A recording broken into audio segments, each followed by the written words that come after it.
my name is Sarah.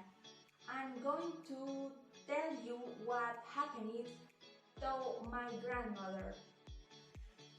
My grandmother Blanca remembers her father as a very tall Antioquia gentleman who used to wear a hat, spade rocks and carrier.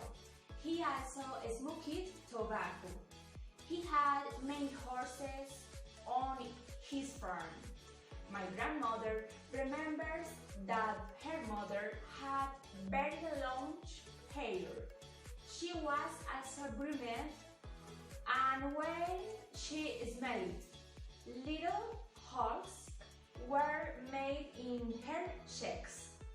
My grandmother was 7 years old when my mother died. My grandmother did most as she was playing. She played to get food as if it were a banquet. My grandmother had 2 boyfriends after formally separate from my grandfather. My grandmother dreamed of being a lawyer.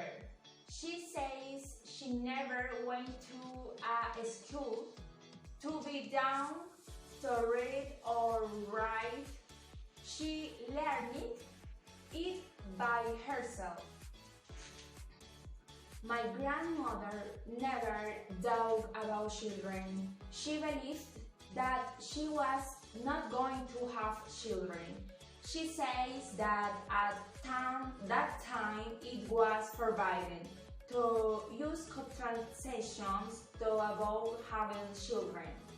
My grandmother named her children with regard to the names of uncles or brothers. My grandmother was a submissive woman and had to accept my grandfather's decisions. It was he who decided the children's name. My grandmother never had a nickname. My grandmother's best friend was called Herminda Barreto, a pianist. My grandmother fell in love with her children. The song that my grandmother danced the most was Jali Pachanguero. She says that because she was Bayuna, she danced a lot of salsa. My grandmother got married when she was only 14. My grandmother's favorite food was salad with fish.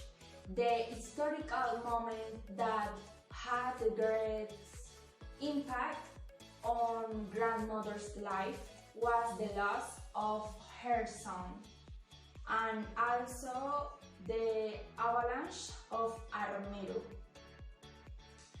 The place that my grandmother would have liked to visit was the department of Antioquia. The first time my grandmother got drunk was when she was 28. They were the most relevant moments in grandmother's life. Until next time, goodbye.